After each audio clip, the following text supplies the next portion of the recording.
Hello students, a very good morning and welcome to my channel Shipra Classes. Today we will discuss exponents and power. हम कल number system पढ़ रहे थे. Number system काफ़ी lengthy topic है, उसी के आगे हम आज कंटिन्यू करेंगे. We will continue exponents and power. What is exponents and power? Hindi में क्या बोलते हैं एक्सपोनेंट्स एंड पावर को? घातांक और घात. Exponent, the exponent of a number shows how many times the number is multiplied in a product. क्या means हुआ इसका कि एक्सपोनेंट, किसी भी नंबर की एक्सपोनेंट निकालनी है हमें, तो एक्सपोनेंट किसी भी नंबर का क्या शो करता है? How many times the number is multiplied in a product, कि हम कितनी बार उस नंबर में उसको मल्टीप्लाई कर रहे हैं. Means an exponent is also called as power. हम एक्सपोनेंट को और क्या कहते हैं? Is also called as power. Example के थ्रू हम समझते हैं तो अच्छे से समझ में आएगा. एग्जाम्पल हमने लिया 2 की power 2.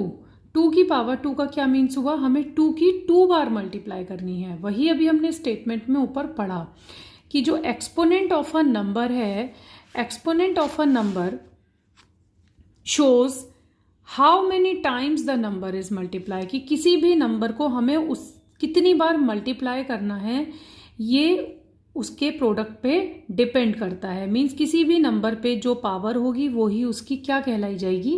Exponent. And exponent is also called as power. अभी इसके कुछ लॉज हैं. लाइक कोई भी हमारे पास रियल नंबर है x एंड y, तो उसके लिए क्या रूल्स होते हैं? फर्स्ट रूल है x की पावर 2 मल्टीप्लाइड बाय x की पावर 3.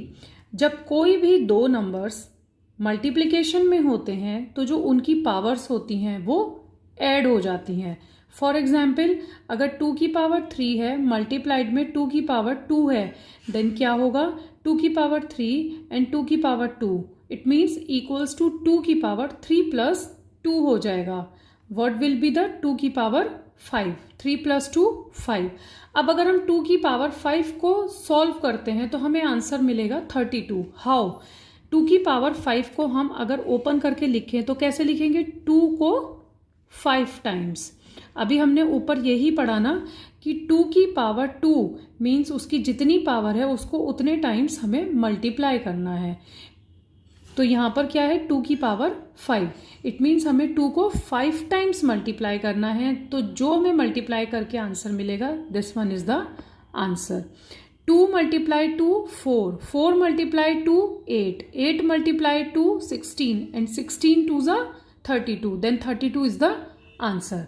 ये तो था हमारा एडिशन का रूल कि जब भी कोई दो रियल नंबर मल्टीप्लिकेशन में होते हैं तो उनकी पावर ऐड हो जाती हैं. लाइक अगर हम सेकेंड रूल की बात करें डिवीज़न में, तो अगर कोई भी दो रियल नंबर्स की पावर डिवीज़न में है, इट मीन्स जो डिनोमिनेटर की पावर है वो न्यूमरेटर में जाके माइनस की हो जाती है. तो क्या एग्जाम्पल हुआ? 2 की पावर 3 एंड 2 की पावर 2, इट मीन्स 2 की पावर 3 माइनस 2, 2 की पावर 1. 2 की पावर 1 को हम क्या लिख सकते हैं? 2.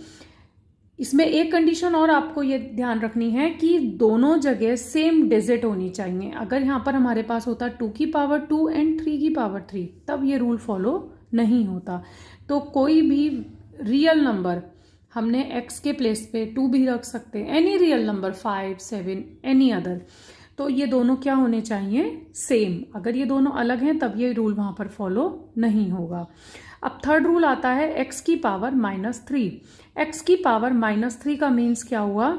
जब ये डिनोमिनेटर में जाएगा x की पावर -3 तो वो माइनस से पॉजिटिव बन जाएगा. इट मीन्स 1 अपॉन x की पावर 3 हो जाएगा. For example, if we have 2 की power -3 then equals to 1 upon 2 की पावर 3. -3 किस में चेंज हो गया? प्लस में. अगर यही टर्म हमारे पास डिनोमिनेटर में होता तो ऊपर जाके ये माइनस हो जाता. मीन्स न्यूमरेटर से डिनोमिनेटर में और डिनोमिनेटर से न्यूमरेटर में जब हम कोई भी पावर को चेंज करते हैं तो उसका साइन चेंज हो जाता है. प्लस से माइनस एंड माइनस से प्लस. तो 1 अपॉन 2 की पावर 3, तो 2 की पावर 3 का मीन्स क्या हुआ? 2 की हमें 3 बार मल्टीप्लाई करनी होगी. 2 2 ज़ा 4, 4 2 ज़ा 8. Okay. Next one is fourth rule. x की पावर 0 इक्वल्स टू 1। किसी भी रियल नंबर की पावर अगर 0 है तो हमें क्या आंसर मिलेगा? What will be the answer? Answer is 1। जहां पर where x is not equals to 0, x कभी भी 0 नहीं आएगा। फॉर एग्जाम्पल अगर 3 की पावर 0 है तो उसका आंसर 1 हो जाएगा। सपोज टू भी हम यहाँ पे लिख दें 27 की पावर 0, तो this one also 1। Suppose to भी हम लिख दें 45 की power 0, this one is also 1। Means कोई भी अगर हमारे पास डिजिट है और उसकी पावर 0 है तो answer will be the 1। Fifth term, fifth rule क्या कहता है? x की पावर 2 और उसकी भी पावर 3। ओके, तो क्या हो जाएगा? इन दोनों की पावर की मल्टीप्लीकेशन हो जाती है। x की power 2 multiplied bye 3। For example 3 की पावर 2 और उसकी भी पावर 3 है, देन हमें क्या मिलेगा? 9 की पावर 3। 9 की पावर 3 कैसे? पहले हमें 3 का स्क्वायर करेंगे तो हमें क्या मिलेगा? 9। 9 की पावर 3, तो हमें आंसर क्या मिला? 9 multiplied by 9 multiplied by 9 equals to 729। ठीक है, ये हमें आंसर मिला। अभी अगर हम ये रूल जैसे एक बार मैं आपको और रिपीट कर देती हूँ कि कोई भी रियल नंबर की पावर और उसके ब्रैकेट में अगर एक पावर है तो वो दोनों किस में हो जाती हैं? मल्टीप्लिकेशन में।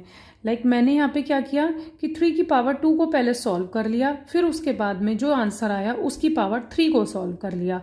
अगर हम इसको इस रूल के थ्रू सॉल्व करते हैं तब भी हमें आंसर सेम ही मिलेगा। देखिए मैं आपको ये भी सॉल्व करके दिखा देती हूँ।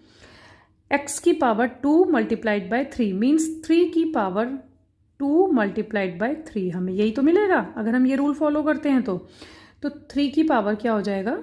6। 2 3 ज़ा 6। अब हमें 3 की कितने टाइम्स मल्टीप्लाई करनी है? 6 टाइम्स। तो जब हम 3 की मल्टीप्लाई 6 टाइम्स करेंगे then what will be the answer? 729। कैसे? 3 3 ज़ा 9, 9 3 ज़ा 27, 27 3 ज़ा 81, 81 3 ज़ा 243 एंड 243 3 ज़ा 729। ठीक है, समझ में है? हमारे पास लॉ के कितने, इंडाइसिस के कितने लॉ हैं? 5 law. Addition, division, minus and plus sign कैसे चेंज होता है ये मैंने आपको बताया। एंड अगर किसी भी रियल नंबर की पावर 0 है देन वो क्या हो जाएगा? 1। और अगर किसी भी रियल नंबर की पावर के ब्रैकेट के बाहर पावर है तो वो दोनों किस में कन्वर्ट हो जाएंगे? मल्टीप्लिकेशन में। देन उनको सॉल्व कैसे करना है मैंने आपको दोनों मेथड यहाँ पर बता दिए। तो ये होता है एक्सपोनेंट्स और पावर के बारे में एक छोटा सा इंट्रोडक्शन, जिसके थ्रू आप कुछ क्वेश्चंस सॉल्व कीजिएगा। अभी मैं आपको बताती हूँ डिविजिबिलिटी रूल्स। डिविजिबिलिटी रूल्स क्या होते हैं? संख्याओं की विभाज्यता की जांच। वो क्या होता है जिसे हम बोलते हैं डिविजिबिलिटी रूल। सबसे पहले हम देखेंगे नंबर 2। नंबर 2 की डिविजिबिलिटी अगर हमें चेक करनी है तो कैसे पता चलेगा कि कोई भी नंबर 2 से डिवाइडेड है?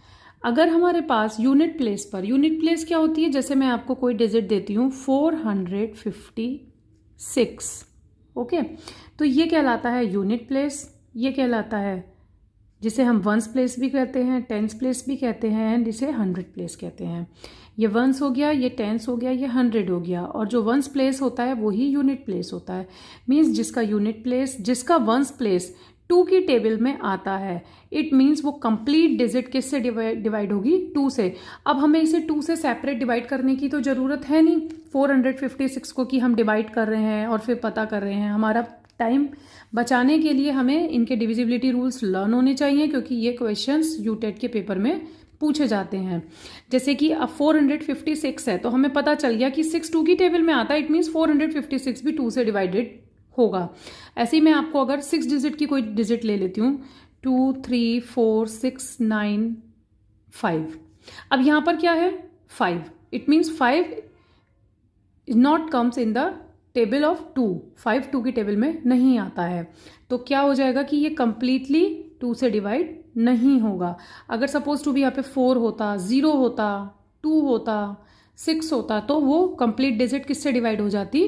2 से। तो 2 की डिविजिबिलिटी रूल यही कहलाती है कि जिसके वंस प्लेस पर कोई ऐसी डिजिट हो जो 2 की टेबल में आती हो, वो 2 से डिविजिबल, कंप्लीटली वो डिजिट 2 से डिविजिबल होगी।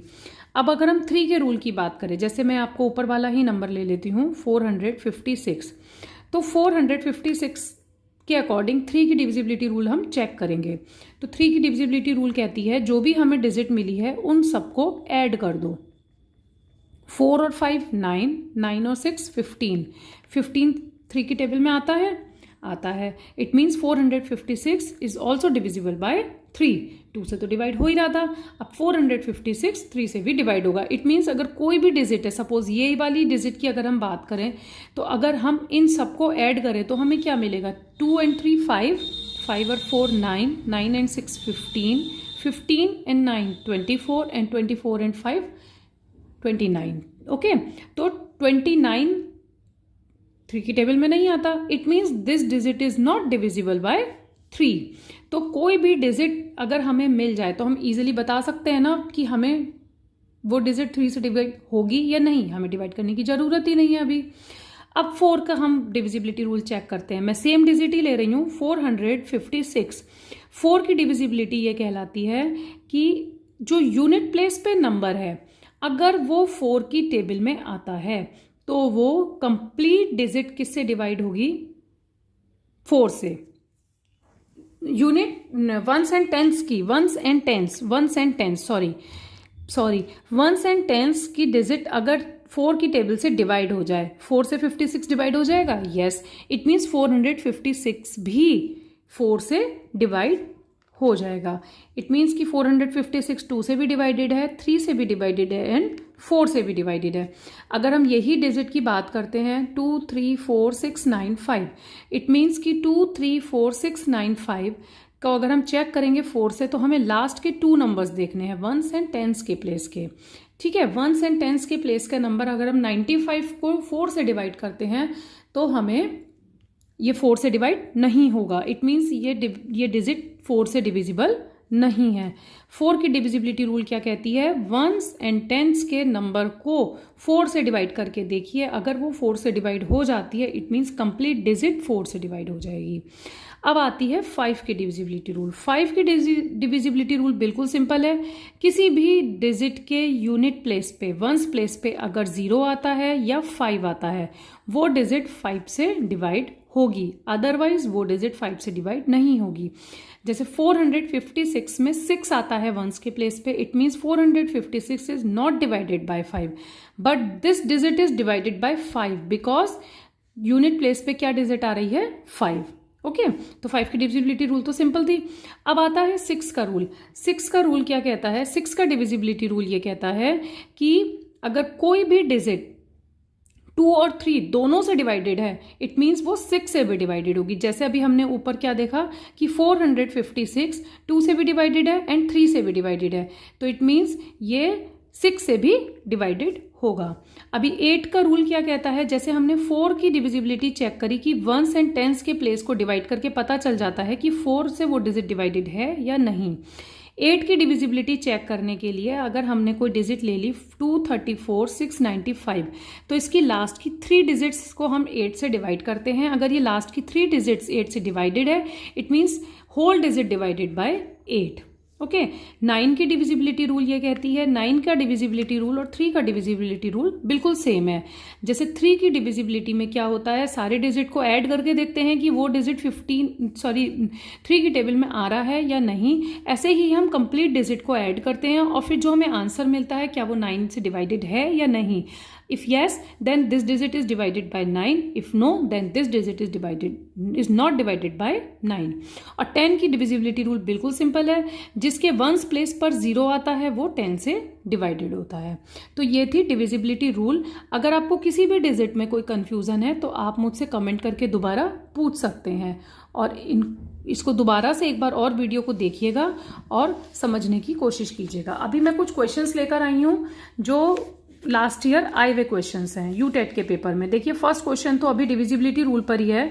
यदि संख्या 513241 6p 3 से विभाज्य है तो p के स्थान पर कौन सा अंक आएगा। मीन्स अगर ये कंप्लीट डिजिट 3 से डिवाइडेड है तो इसका मतलब p के प्लेस पर ऐसा कोई डिजिट आएगा जिसको ऐड करके वो 3 से डिवाइडेड हो। अभी हम सबको ऐड करेंगे, मैंने आपको क्या बताया, 3 से डिविजिबिलिटी में सबको ऐड कर देंगे। 5 1 3 2 4 1 6 plus p, 5 and 1 6, 6 and 3 9, 9 and 2 11, 11 and 4 15, 1 16, 16 and 6 22। अब 22 तो आता नहीं 3 की टेबल में, 22 के बाद कौन सी डिजिट है जो 2 की टेबल में आती है, 24। ठीक है, इट मीन्स p के प्लेस पे क्या होना चाहिए, 2। बट हमारे पास ऑप्शन में ऐसी कोई डिजिट नहीं है, तो अभी हम क्या करेंगे, ऑप्शन के अकॉर्डिंग देखेंगे। पहले आपने इन सबको ऐड कर लिया, इन सबको ऐड करके हमें क्या मिला, 22। अब 22 में ऐसी इनमें से ऑप्शन में से कौन सी डिजिट ऐड करें जो ऐड करके 3 से डिवाइडेड हो। अगर सपोज टू भी हम 22 में 8 ऐड करते हैं तो हमें मिलेगा 30। 22 में हम 6 ऐड करते हैं तो हमें मिलेगा 28।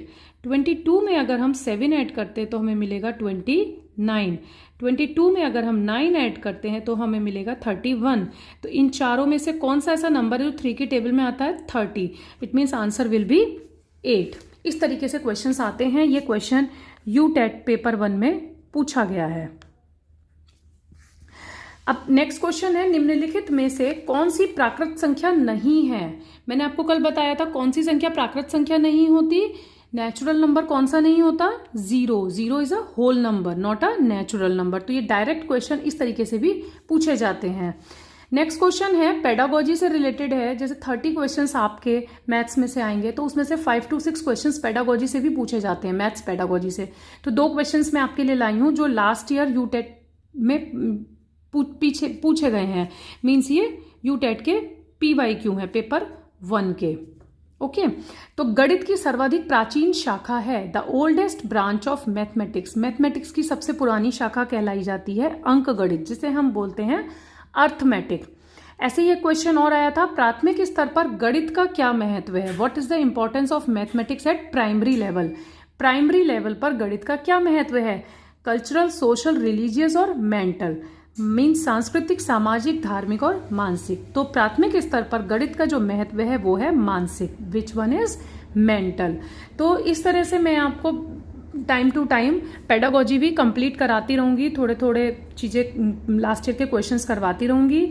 आज की वीडियो आप एक बार दोबारा देखिएगा और फिर से इसको समझने की कोशिश कीजिएगा। डिविजिबिलिटी रूल्स के क्वेश्चंस को सॉल्व कीजिएगा, जिससे आपकी प्रैक्टिस होगी। और अगर कोई भी डिविजिबिलिटी रूल में या किसी भी टॉपिक में आपको कुछ प्रॉब्लम है तो कमेंट करके बताइएगा।